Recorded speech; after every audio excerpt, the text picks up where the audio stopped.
कर्म वही कर सकता है जिसकी किस्मत में भाग्य है। जिसकी किस्मत में भाग्य ही नहीं है वो कर्म कर ही नहीं सकता। जब ग्रह आपकी जन्म कुंडली के अंदर बैठे हैं, वो रियलिटी में वो ग्रह नहीं, आपकी सोच है। अगर आपके घर के अंदर लाल किताब अमृत वशिष्ठ ज्योतिष आ गया तो समझ लो घर से दुख दूर भागते नजर आएंगे और जिंदगी में कामयाबी और सुख ही मिलेगा। हमारी लाइफ में जो प्रॉब्लम्स थी वो बिल्कुल वैसी की वैसी है, हमें कोई रिजल्ट नहीं मिला। लेकिन वो लोग जो होते हैं वो अपने उपायों को अधूरा छोड़ देते हैं। तो जब कोई आपके पास आता है तो क्या आप ये जान लेते हैं कि इस व्यक्ति ने अपने ये उपाय पूरे किए ही नहीं है, इसीलिए अभी तक इसकी प्रॉब्लम जो है वो सॉल्व नहीं हुई है? कुछ एक सिटी हैं जैसे हनुमानगढ़, अंबाला, जलंधर का एक डिस्ट्रिक्ट और इधर अपना औरंगाबाद, वहाँ ना एक बात फैली हुई है कि गुरुजी के पास कोई सिद्धि है। अच्छा। और वो आके बोलते भी है, वो कहते हैं गुरुजी हमने जो उपाय नहीं किया होता आप उसी के ऊपर उंगली रखते हो, आप कहते हो कि ये तूने नहीं किया। कहते कई बार हाँ झूठ मुंह से निकल जाता है, नहीं हमने कर लिया। कहते लेकिन सच में हमने वो नहीं किया होता। कहते आपके पास कोई सिद्धि है? मैं उन्हें कहता हूं कि नहीं बेटा, मैं जिस बीमारी का इंजेक्शन तुमने लगाया ही नहीं, मैं वो बीमारी ठीक नहीं हुई तो मेरे को पता है इसका इंजेक्शन लगा ही नहीं। मैं तुम इस वक्त में मेरे पास आए, जैसे मैं एक एग्जांपल देता हूं। एक आदमी है, बहुत बड़ा बिजनेसमैन, उसके पैसे रुके हुए थे बैंक में ही, तो उसने मोटे मोटे सारे उपाय कर लिए, जो लंबे चलने वाले छोटा वो नहीं किया। वो मेरे पास आ गया, मैंने देखा लगभग वही समय चल रहा है। मैंने उसे डांटना शुरू कर दिया, मैं तूने ये उपाय क्यों नहीं किया, पहले मेरे को ये बता। कहता बाकी तो सब ठीक है गुरुजी। कहता पहले मेरे को ये बताओ आपको पैसे से पता चला कि ये उपाय नहीं मैंने किया। मैं अगर तू ये उपाय कर देता, तेरा आज मेरे पास आने का समय ही नहीं था। मैं तो बिजी इतना होता अपने प्रोजेक्ट के अंदर कि तू समय नहीं निकाल सकता था कि तू मेरे पास आता, है ना। मैं यही एक रुकावट पड़ी हुई है, और ये तूने अगर उपाय नहीं किया, तेरे पैसे नहीं रिलीज हुए, तभी तो तू मेरे पास आया। बिल्कुल है कि नहीं? हाँ जी।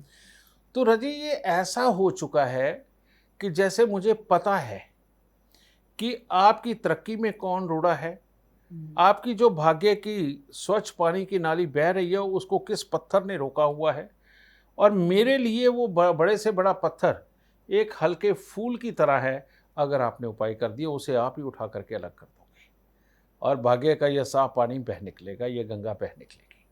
मैं सिर्फ इतना चाहता हूँ। रोज यही काम तो मैं करता हूँ, रोज यही काम करता हूँ। ठीक है। अब हमारे पास बच्चे आते हैं, कहते जी प्लेसमेंट का समय, मेरे को तो प्लेसमेंट ही नहीं मिली, है ना। वो इधर एक उपाय करके आते हैं और बाद में कहते हैं हाँ जी हमें बहुत अच्छी प्लेसमेंट मिली, है ना। तो आपका भाग्य कहाँ पर किस वजह से रुका हुआ है, वो वजह सारी मेरे को समझ आती हैं, और उन वजहों को हटा देने का काम लाल किताब अमृत वशिष्ठ ज्योतिष के उपाय करते हैं। जी बिल्कुल। तो इसीलिए एक बार अगर आपके घर के अंदर लाल किताब अमृत वशिष्ठ ज्योतिष आ गया तो समझ लो घर से दुख दूर भागते नजर आएंगे और जिंदगी में कामयाबी और सुख ही मिलेगा। जी गुरुदेव, ये तो हमारे दर्शकों ने देखा भी है। हाँ। गुरुदेव, जब हमारे जीवन में हमारे पास लाल किताब अमृत वशिष्ठ ज्योतिष है और हम उपाय भी अच्छे तरीके से कर रहे हैं और उन उपायों के साथ साथ हम कर्म भी अच्छे कर रहे हैं, तो क्या इसका दुगना रिजल्ट हमें देखने को मिलता है? ऐसी कोई थ्योरी नहीं है। इस थ्योरी के ऊपर रोज बाबा बोलते हैं, नए एस्ट्रोलॉजर बोलते हैं, हाँ। है ना, सारी दुनिया बोलती है, ठीक है ना। लेकिन बेटा मैं ये कहता हूं कि ये थ्योरी है ही नहीं। कारण क्या है, जब ग्रह आपकी जन्म कुंडली के अंदर बैठे हैं, वो रियलिटी में वो ग्रह नहीं, आपकी सोच है। और जिस तरह की आपकी सोच होगी, है ना, उस तरह का आपका कर्म होगा जी।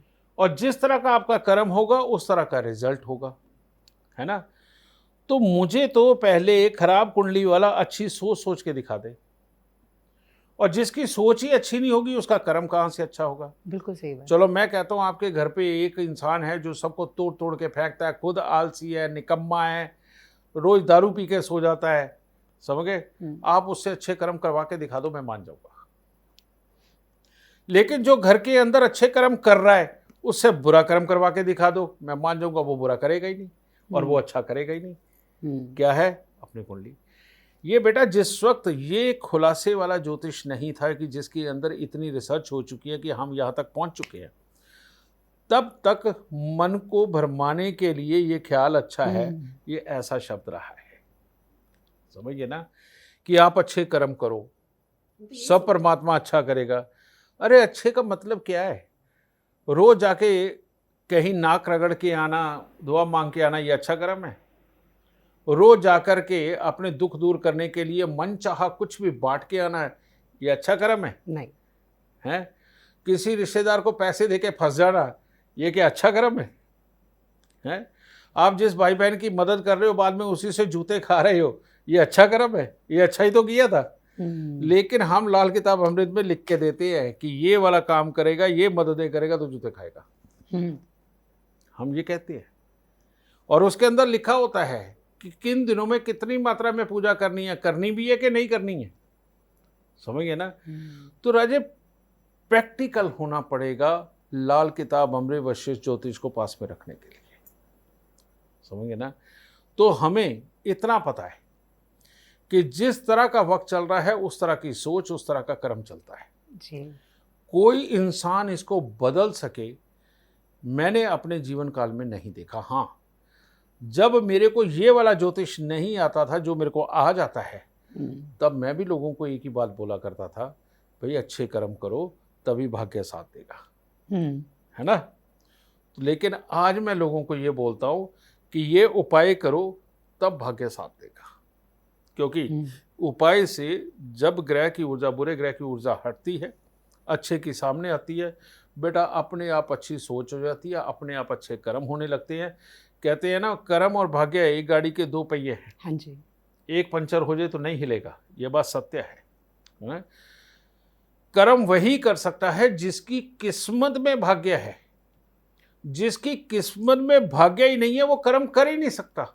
आपके आसपास हजारों एग्जाम्पल होंगे, सैकड़ों एग्जाम्पल होंगे, ठीक करके दिखा दो ना, मान जाऊंगा। तो इसीलिए बेटा मेरे लिए ये जो शब्द है कि अच्छे कर्म करोगे तब भाग्य साथ देगा, मेरे लिए निरर्थक हो चुका है। मैं अब इसे नहीं मानता।